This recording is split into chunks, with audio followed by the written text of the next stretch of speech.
Hello, I'm Erik Robey. And I'm Karla Schaffer, and this is Anne Arundel County Week in Review. Today we'll show you how the county fared in Hurricane Irene, and we'll take a look ahead to the 10th anniversary of 9/11, making headlines around the county. Well, Hurricane Irene swept through the county last week, knocking out power to thousands of residents, closing schools, and making a huge mess. The good news is that we were prepared. Stationed at the Emergency Operations Center here in Glen Burnie, officials from police, fire, public works, and other agencies coordinated an organized response.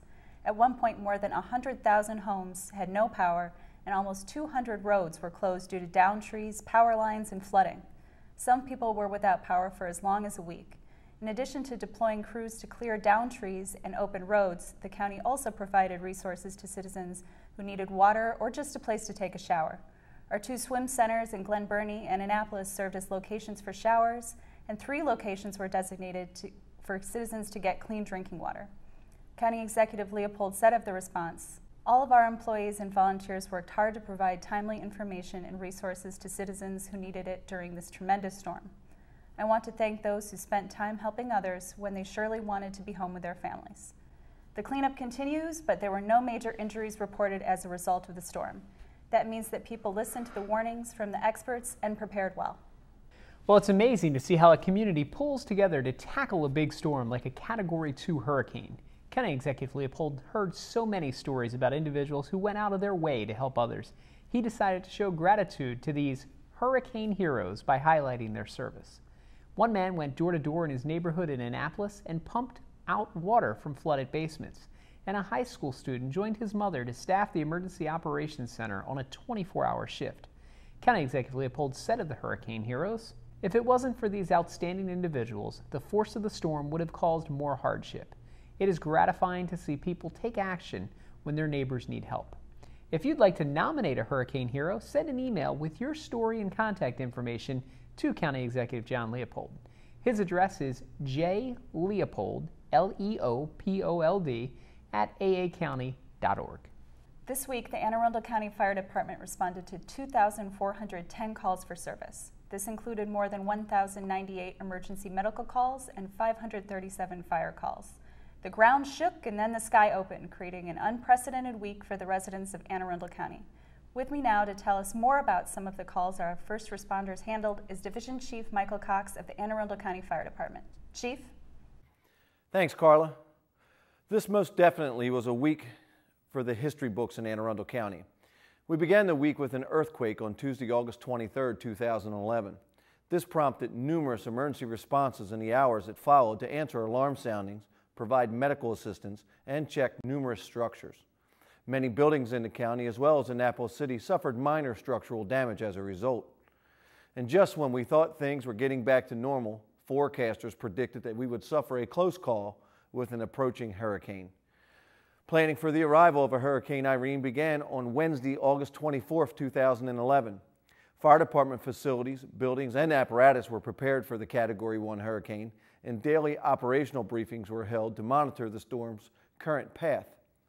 On Friday, the county executive declared a state of emergency, and all leave and vacations were canceled for fire department personnel. Extra staff was added to the daily complement of on-duty personnel via a combination of career and volunteer staff who placed extra engines, ambulances, brush trucks, and utility vehicles in service. Throughout the storm, county firefighters responded to more than 800 calls.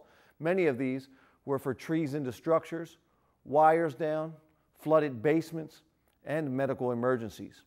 Damage was widespread in the county. Some homes were severely damaged by falling trees, and broken utility poles have caused numerous people to remain without power. We would also like to remind people to be safe while using generators while they are without power. Please utilize generators efficiently and effectively outside the home. Follow all the manufacturer's recommended instructions, meaning keep them used in a proper ventilated area away from a home. Never run them in a garage, a crawl space, or a basement. Make sure that the wiring for the generator is appropriate and the other electrical utilities have been properly installed. Never fuel a generator while the generator is running, and please let the generator cool before you do fuel it so it reduces the risk of a fire hazard. Karla? Thanks, Chief. There were no fatalities as a result of the storm. However, 4 people, including 1 firefighter, were injured during the event. Well, Karla, it definitely was a busy week for our emergency responders. Very you guys, busy week. hats off to all the emergency management folks up here that I know worked long hours this weekend. And you were in the EOC as well. I was. I paid a little visit there. Our police, our fire department, public works, I mean, these guys have been working around the clock. Around the clock. And I got to give a shout out. I know that sometimes the utility companies get a tough rap. But these guys, these linemen and ladies, these guys and ladies that have been out there working for BG&E and for all these other power companies around the country that have come in. I met some folks out when I was on doing some constituent service work out just earlier today. Some folks were here from Alabama. Yes. Clearing trees, I saw putting some things this morning. up. So it was really nice. These people were very positive. They were upbeat. They were happy to be here. Yeah. So they've done a good job. They're working 18-hour shifts out there. Yeah, I've seen a lot of people come in from other areas around the country. This morning I was driving behind a long line of trucks, BGE in the lead, but those trucks from Alabama behind them. It's been a tough week for them, and they've, I've seen them early in the morning, late at night. Yep. Well, that's what Americans do. We're always here to help each other out. Well, folks, there's more Week in Review to come. Take a look at the community calendar for what's happening around Anne Arundel County. Stay with us. We'll be right back.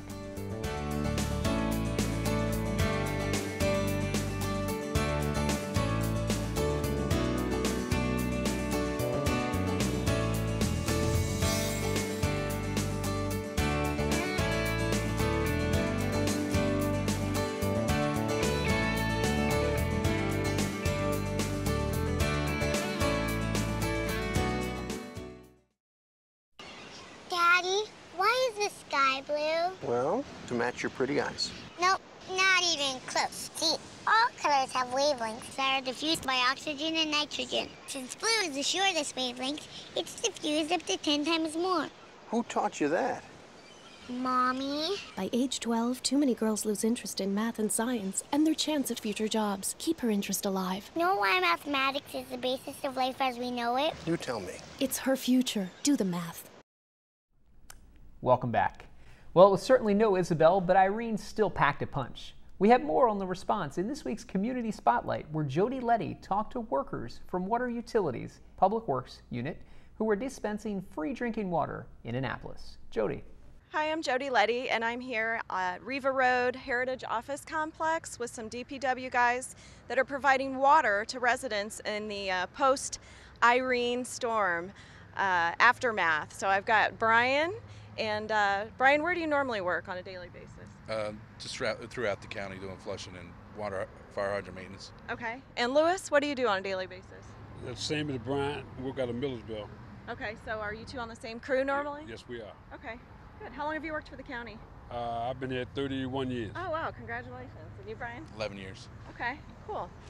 So County Executive Leopold has decided to make drinking water and showers available at different locations throughout the county. And hopefully by the time this airs, you'll all have power back and you'll have hot water. But today is Wednesday, August 31st, and today and tomorrow there will be water available, and I'll show you how we're doing that at 3 different locations here at the Heritage Office Complex on Riva, also at Arnold Park in Arnold, and the Eastern District Police Station in Pasadena.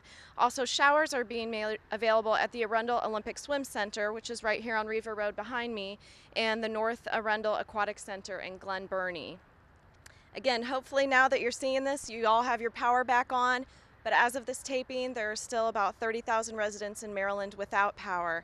I did meet with Lieutenant Governor Brown and President of BG&E yesterday at the BG&E Regional Command Center in Odenton, and they are working feverishly to get everyone's power back on. I know it's very frustrating and inconveniencing for everyone, but they are working very diligently. They've brought in an extra 500 FTE today, field technicians to help out from other states.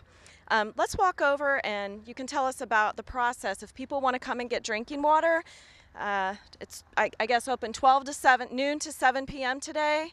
And as I understand it, just bring your own containers. Is that correct, Brian? Yeah. Yep. Bring your own containers. Okay. You fill up to 5 gallons, car load, I guess. Okay. At a time.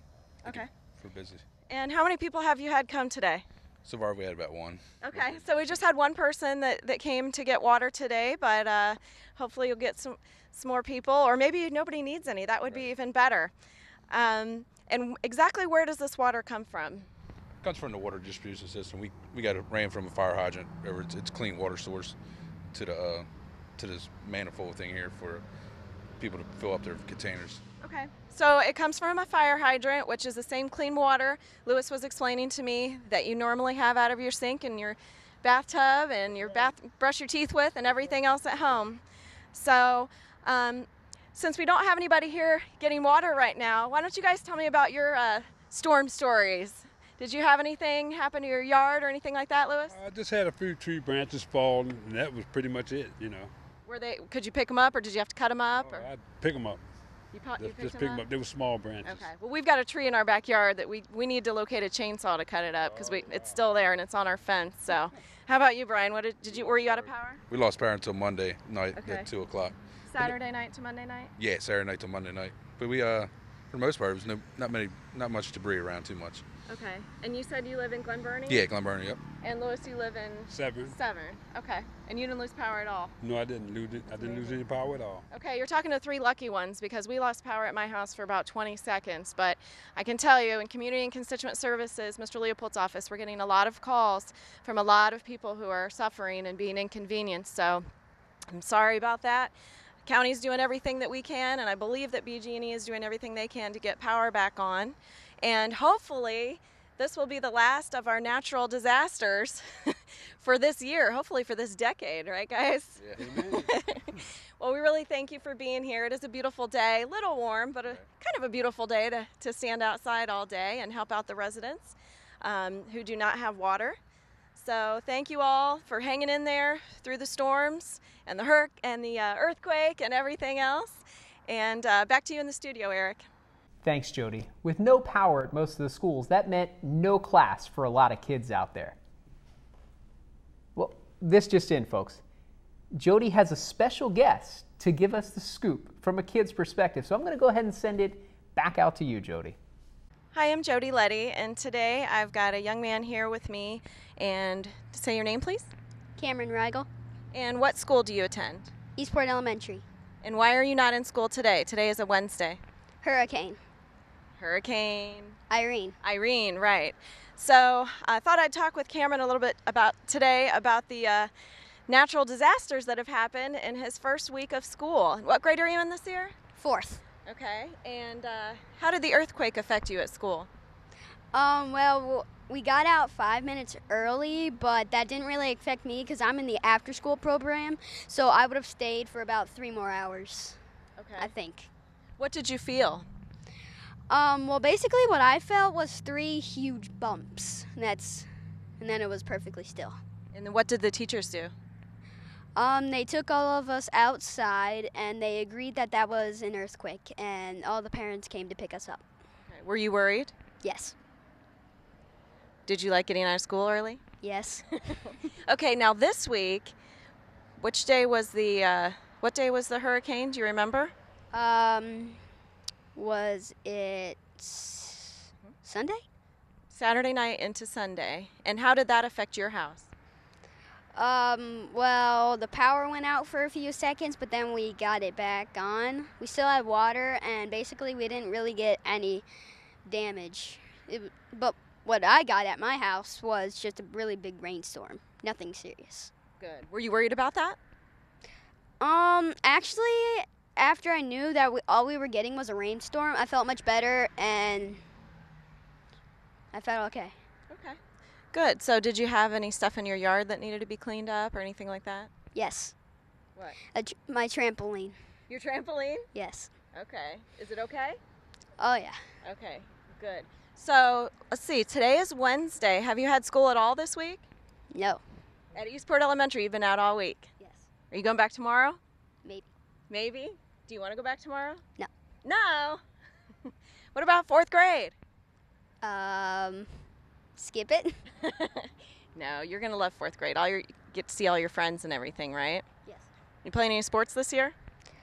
Yes, baseball every Friday. All right. What other sports do you play? Right now, well, later I'm going to be in Cub Scouts. Okay. You play any winter sports? No. Well, in winter, I'm hoping to play basketball. Okay, cool. Well, it was nice talking with you, Cameron, and thank you for being with us today and spending your day off of school getting interviewed by Anne Arundel County. We appreciate it. And I'm Jody Letty, and I must say this is the most handsome, smartest guy I know. He's also my son. Back to you, Erik. I did not tell you to say that. Well, thanks, Jody. I think a lot of students felt the same way. Hopefully this week will be a lot better for our school children as they get back to class. The shovels were out at police headquarters this week, and the crew wasn't digging out from the storm. They were putting the finishing touches on the 9/11 memorial. Next Sunday is the 10th anniversary of the terrorist attacks on the World Trade Center, the Pentagon, and Shanksville, Pennsylvania. To pay tribute, the county has constructed a memorial featuring 2 steel beams from the World Trade Center. To mark the anniversary, County Executive Leopold is hosting a special ceremony at the site in Millersville in front of the police and fire department headquarters off of Veterans Highway. The event starts at 8:30 a.m. The event will include a moment of silence at 8:50 a.m. to mark the moment the first plane hit the North Tower of the World Trade Center. Nearly 3,000 people died on that day. Colonel Edward C. Rothstein, the commander of Fort Meade, will be the keynote speaker. Prior to assuming command of Fort Meade in July of this year, Colonel Rothstein served as Chief of Intelligence Operations for the Internal Security Assistance Force in Kabul, Afghanistan. The Annapolis Chorale will perform at the morning ceremony and also at 2 free events at St. Anne's Church, which start at 4 p.m. and Maryland Hall at 7 p.m. You can find more information about the chorale at www.liveartsmaryland.org. Well, on August 15th at approximately 1:10 p.m., 5 male suspects entered the Radio Shack located within the Annapolis Mall and were involved in a theft from the business. Joining us now is Public Information Officer Justin Mulcahy with this week's Police Beat. Justin. Thanks, Erik. Several of the suspects distracted store employees while 2 others entered an unsecured storage area and proceeded to steal over $11,000 in electronics.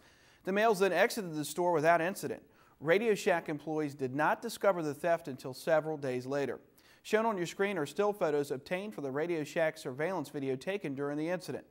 Anyone with information on these suspects is requested to contact Detective Joe Gatens of the Southern District. We really need public assistance to help close this case.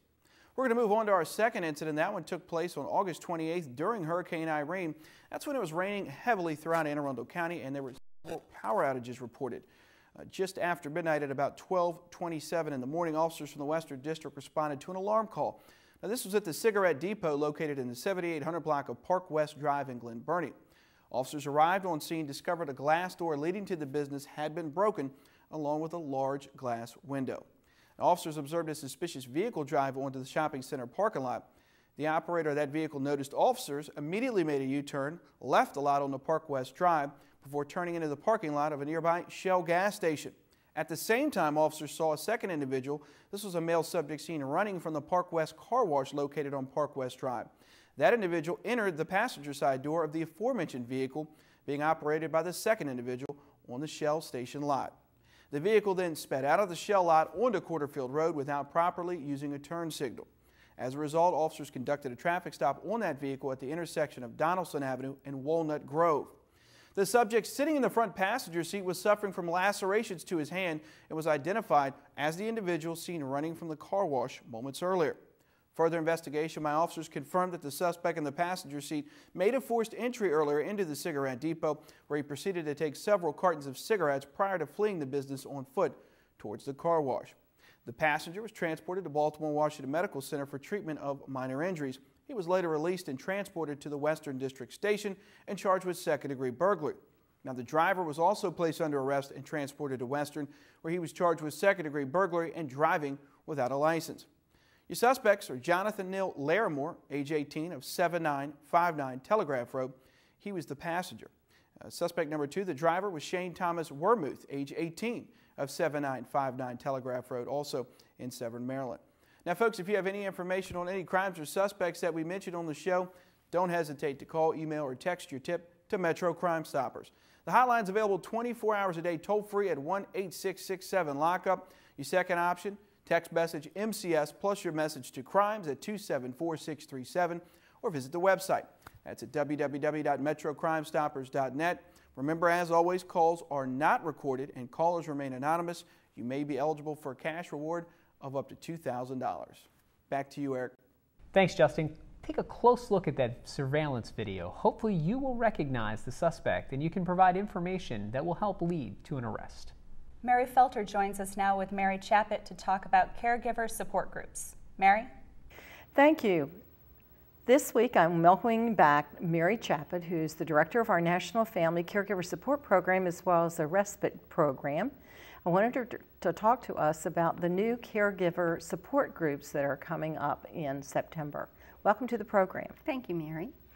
This looks like a very exciting thing, especially the one that is going to be brand new for men. Tell me a little bit. We're very, very excited about this, Mary. Back in April when we had our caregiver conference, one of our breakout sessions was for men only. And we had about 14 gentlemen attend that session, and they were very, very enthusiastic. And all of them came to me after the session and said, we want a support group just for men. So it took us a few months to figure out how and where we were going to do this, but we're getting ready to start that group in September, and we're very excited. They don't want one with any women. They feel like they've got their own concerns. Is that it? They have their own concerns, and you know, men, the caregiving role for men is relatively new. We're seeing a growing population of male caregivers, but it's still a relatively new phenomena. And their issues and their concerns and their questions are maybe a little bit different than what women caregivers have. Is this the first time that you've had a group for men only? It's the first time that we have it, and it's actually one of the very few groups around the country. This, again, it's a new phenomena, so people are kind of looking at us to see how this is going to go. Well, there are more baby boomers coming along, and so obviously there's going to be more men maybe taking care of their spouses. That's right, and you know, we're living a lot longer, so all of those things are coming into play. What kind of questions do men usually have? It's not the question so much, it's really the chance to share and to be able to look at other men that are going through the same situation and saying, okay, somebody finally understands what it is that I'm going through. They may have questions about what the resources are in the community or how they can get some help. But again, for the most part, it's really just a chance to share. So when is this group going to meet for the first time? Well, the first meeting is going to be on September 13th. They're going to be meeting at the Arnold Senior Activity Center, which is 44 Church Road in Arnold, and it's right behind the Safeway that's on Ritchie Highway.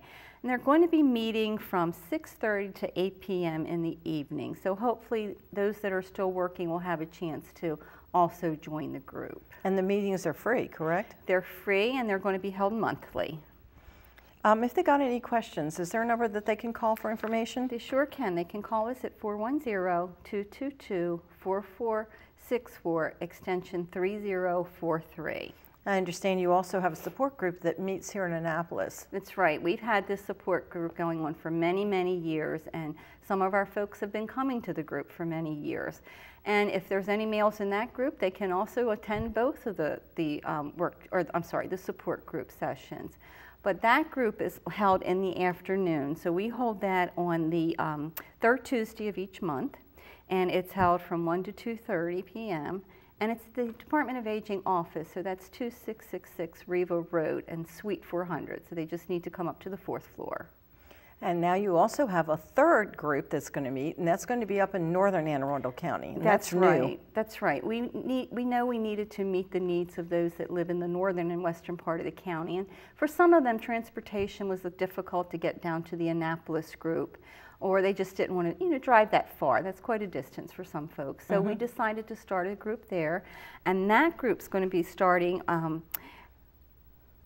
It'll be meeting on the second Wednesday of each month from 1 to 2:30 at the Pascal Senior Center, which is at 125 Dorsey Road. And that'll also be a group that meets on a monthly basis.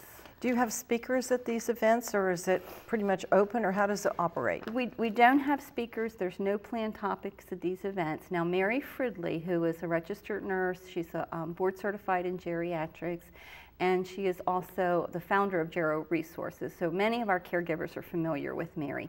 Mary's going to be facilitating all three of these groups. But the groups are there for the caregivers to come in and discuss what's been going on since they last saw each other, what issues they're having. It's a chance for them to get together, to laugh, to cry. Everything's safe in this group. It's safe all to confidential. say everything, yes. And it's all brought about because of the National Family Caregiver Support Program. What is that exactly, right. and how long has it been in existence? The National Family Caregiver Support Program is a federally funded program. It's funded by the Older Americans Act, and it's been in existence since 2001. And each state gets a grant every year, which they then put out to the different jurisdictions in the state. And we use that grant to provide a lot of different things for folks. It's to provide respite services, information, education, and support services.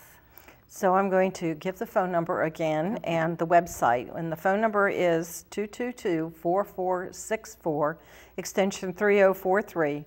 Or go online to the department website, which is www.aacounty.org/aging. And once you get on that page, scroll down until you get to the caregiving section. You have lots of information on there about various programs. We do. We have information on there about our upcoming Wellness Day, about our caregiver workshops, any kind of workshops and conferences that we have coming up. And there's also a lot of links to resources for caregivers there. Well, I thank you very much, Mary, for coming on the program today and letting people know about the new support groups for men only and for North County, as well as the one who's been meeting regularly down here. That's right. We would love to see caregivers join us at these support groups. Thanks for coming on the program. Thank you. This is Mary Felter, Public Information Officer for the Anne Arundel County Department of Aging and Disabilities for Anne Arundel Week in Review. Back to the studio. Thanks, Mary. These groups are a good way for those who are caring for an elderly parent to talk to others with the same experiences. Well, now we turn to Recreation and Parks Spotlight, which shines brightly this week on School Break Fun Days. So for you folks looking for what to do with your kids when school's out, we've got Karla and Ryan with that answer. Thanks, Erik. We're here at the North Arundel Aquatic Center, and I'm joined today by Tammy Anderson, Recreation Supervisor for Childcare, and Jackie Herman, Recreation Supervisor here at North Arundel Aquatic Center. And we're here today talking about the School Break Fun Days. Tell us, what are the School Break Fun Days? Well, School Break Fun Days are going to be offered to parents when they still have to go to work and the schools are closed for holidays and teachers' conferences. That sounds like a great opportunity for parents, something for the kids to do. Now, where are the School Break Fun Days going to be located? We'll have 8 elementary school locations throughout the county and also at South County Rec Center and also North Arundel Aquatic Center. Great. And what types of activities will kids be able to do while they're at a School Break Fun Day? Oh, they'll have lots of fun. They'll be able to participate in arts and crafts, small and large group game activities, board games, everything you'd want to do to keep the day rolling, and the kids will have a blast. Great. Now, tell us a little bit, how does it differ in the activities, obviously being at the swim center and being at one of the schools? Well, obviously at the swim center, the kids will have the opportunity to swim and enjoy the water features. Great. That sounds like a fun School Break Fun Day. Now, how can folks get more information on like pricing and which locations are available? You just go to our website at www.aacounty.org/recparks. Great. Now, the prices vary depending on what location, things like that, so they can just go on our website, get more information. Thank you both for being on the show. You're welcome. Thank you. Back to you in the studio. Thanks, Carolyn. Well, Karla, at my house, the fun was not puzzles or coloring books or crayons or anything like that. Power goes out. What do my kids want to do? They want to take the flashlight and go downstairs and go bowling. You went bowling? They went in your bowling. basement. I didn't bowl. They bowled. Real bowling balls? No, they were plastic. Little Lightning McQueen bowling pins and plastic bowling balls. That's not quite as crazy, but how do you see where you're bowling with the lights out? The 3-year-old would hold the flashlight, and the 5-year-old would bowl the ball, and then the 5-year-old would hold the flashlight, and the 3-year-old would bowl the ball. So it was that interesting. That is creative. It was as long as it's teamwork. flashlight instead of candlelight, I guess. Yeah, it was interesting. But you know, there's a lot of amazing stories from this. I mean, just looking at, social media is so big now. You look on Facebook and you see everybody's stories from the hurricane. Right. Any good stories you have? From the hurricane, personally? Yeah. Well, I missed the hurricane itself because I was on vacation. So I didn't get home until late Sunday night. But, So you evacuated? Yes, I evacuated. You evacuated. But there's this joke that's been going around, the power's going out. People actually have to talk to each other. That's right. And that's kind of true. I think for a lot of people it's been a nice way to almost reconnect with their families and spend time playing board games and really hanging out and talking rather than just kind of hanging out in front of the TV. So absolutely. Well, we had a little Saturday night, had a little hurricane party in the neighborhood, and had some. We had one of those Monday night. That's good. And then a little bit later, we went down. You know, we shouldn't have done this. Don't do this at home, folks. It was a little crazy, but we went down to our community beach, and the winds. It's just amazing. When you're on the water, those winds are just so strong. I mean, much stronger than just, you know, a block or two inland. Yeah. So you're going to be the next Al Roker out there reporting Al Roker from the hurricane. How about Jim Cantori? Give me a little respect here. Al Roker's like 75 years old. I mean, give me a break here, Karla. We're going to let you evacuate more. Well, that wraps up this week's edition of Week in Review. You can watch this episode online anytime at www.aacounty.org. Archive episodes are always available at blip.tv and YouTube. You can also subscribe to the free video podcast at iTunes. Please tune in again next week for more highlights and news from around your county. We'll see you next time.